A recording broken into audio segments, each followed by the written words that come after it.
علیکم۔ آپ کو پتہ ہے کہ حسن اخلاق کے بارے میں ہم لوگ بہت ساری چیزیں ماشاءاللہ شروع کر دی ہیں، کیونکہ جو ہمارا اخلاق ہے نا، دنیا میں جو ہماری زندگی کا ایک اہم ترین حصہ ہمارا اخلاق ہے۔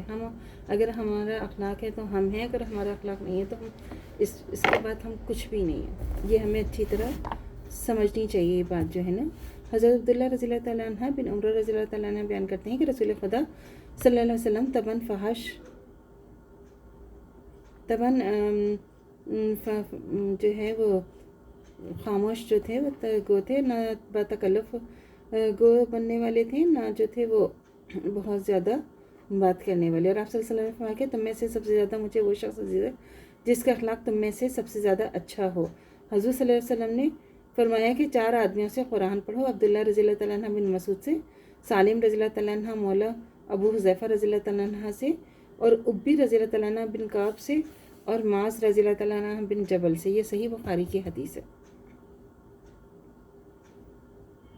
حدیث کی متن میں الفاظ میں وہ یہ ہیں کہ یعنی حضرت صلی اللہ علیہ وسلم نہ خاموش تھے نہ متفحش۔ ان دونوں لفظوں کا ایک ترجمہ تھا کہ فحش اسے کہا جاتا ہے تباً فحش باتیں کریں، اور متفحش وہ ہے جو ارادتاً فحش گو بنے، مثلا مسخرہ، بھانڈا خو، اور نئے نئے الفاظ کا دوسرا ترجمہ کیا جاتا ہے فاحش وہ ہے جو فحش باتیں کرے، اور متفحش وہ ہے جو فحش کام کرے۔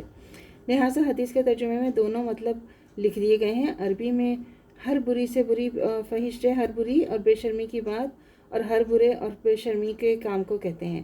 حدیث بتاتی ہے کہ حضرت صلی اللہ علیہ وسلم ایسی باتوں سے پاک تھے۔ حضرت صلی اللہ علیہ وسلم کو صحابہ کرام رضی اللہ تعالیٰ عنہ میں سب سے زیادہ عزیز وہ تھا جو اخلاق میں سب سے زیادہ اعلیٰ ہو۔ حدیث کے آخر میں 4 صحابہ رضی اللہ تعالیٰ عنہ کی مہارت قرآن کی طرف اشارہ ہے، جو بھی ہم نے نام لیا نا، کہ مطلب ان کو قرآن پہ اتنا عبور ہوگا کہ ہمارے نبی نے فرمایا کہ اپنے زمانے میں کہ ان سے آپ قرآن سیکھیں، یہ مطلب ہے اس کا۔ حضرت ابو ذر رضی اللہ تعالیٰ عنہ بیان کرتے ہیں کہ رسول خدا صلی اللہ علیہ وسلم نے فرمایا کہ تدبیر کے برابر کوئی عقل مندی نہیں ہے، حرام سے بچے رہنے کے لیے برابر کوئی پرہیزگاری نہیں، اور کوئی حسب نفس اس کے برابر نہیں، انسان کا اخلاق اچھا ہو۔ ابن ماجہ کی حدیث ہے۔ اس حدیث میں 3 باتیں بیان ہیں۔ پہلی یہ ہے کہ اللہ تعالیٰ نے انسان کو عقل دی ہے، کوئی مصیبت آ پڑے، کسی پریشانی سے بچنے کے لیے، کسی جائز مقصد کو حاصل کرنے کے لیے خدا کی دی ہوئی عقل سے کام لے۔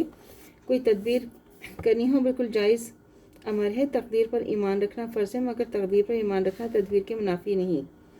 ضرورت پڑنے پر جائز تدبیر کرنی چاہیے۔ عقل مندی کی نشانی ہے کہ ہاں، اگر پوری تدبیر کے باوجود پریشانی دورنا یا مقصد حاصل نہ ہو تو اسے تقدیر کا لکھا سمجھ کر راضی رضا رہا جائے اور جز فضا نہ کی جائے۔ دوسری شے وہ ہے حرام سے بچے رہنا، سب سے بڑی پرہیزگاری ہے۔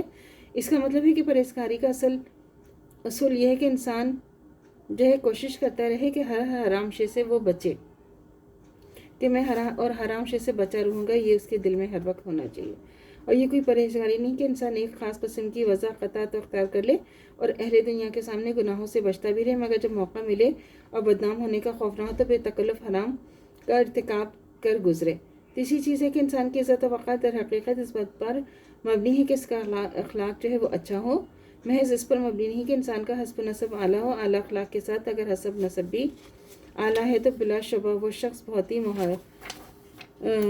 محرم، اور اعلیٰ اخلاق کے بغیر محض حسب نسب کی بنا پر کوئی شخص اسلامی نگاہ سے محترم نہیں ہو سکتا۔